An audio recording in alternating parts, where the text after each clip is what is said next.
Go. Hello, my name is Evan Borman. I'm the head instructor and director of Academy Duella. Today I'm going to be teaching you a lesson on the use of the rapier accompanied with the dagger. This is going to require some understanding of the fundamental postures of Italian rapier combat as we practice it here, and we'll be augmenting that with the use of the dagger.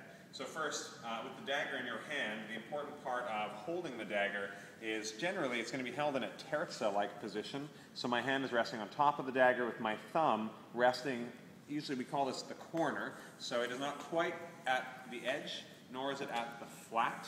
It is resting at the corner here. And my goal, really with any grip, is to be able to orient the dagger's true edge towards the outside and towards the inside in relation to the dagger in order to use it in a way like I would a miniature sword.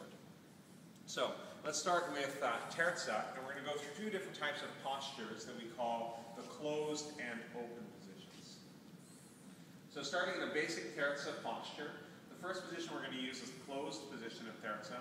And so here I'm going to take my dagger held as described, and I'm going to bring it, I'm going to join it right at the elbow of my sword hand with the point oriented in line, so the dagger and sword points oriented together. So here, my goal in a closed position, this is the closed position of terza, is to eliminate the possibility of my opponent striking between the weapons. I want my opponent to only have two lines that they can access, and that's two lines that I need to worry about. Outside and inside, or outside of the sword, outside of the dagger. If I stood with the dagger here, where they could strike outside the dagger, in between the weapons or outside of the sword, it gives me so much more to worry about, and thus much harder to manage.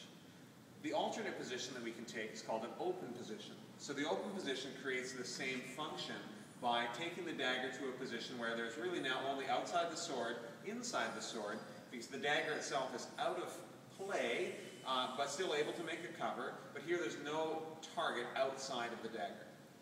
So back to our closed position.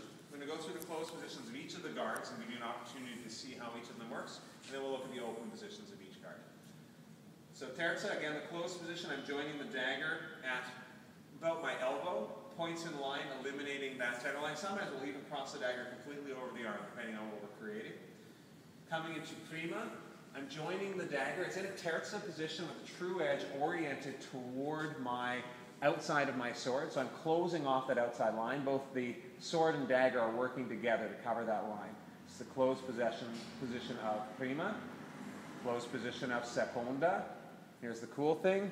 Dagger doesn't have to move to make the closed position of terza. It's simply hidden behind the arm. Here it's revealed, already covering. Now, on the inside, making our two closed positions, I want to join the weapons in a slightly different way. So here I'm joining the pommels of the dagger and the sword together. So closed position of quarta. Now my dagger is still in a terza-like position, but it is oriented with its true edge towards the outside of the dagger, or the inside of the sword. So here, the two together, my hand is hidden in a sense behind my sword guard so that it can't be struck. The other way that I might orient this, I may have my point low with the sword. I might have the sword and dagger low, still in a low quarta, but with them joined here, basically like my wrists are tied together. The other way that I might do this with the sword high, I can orient the dagger down. Here it's in a seconda-like position as it points towards the enemy's thigh, covering below the sword, and here I'm also hiding my hand behind the guard of the sword. So from the top, we'll go through each of those. Prima, seconda, terza, quarta high, quarta low.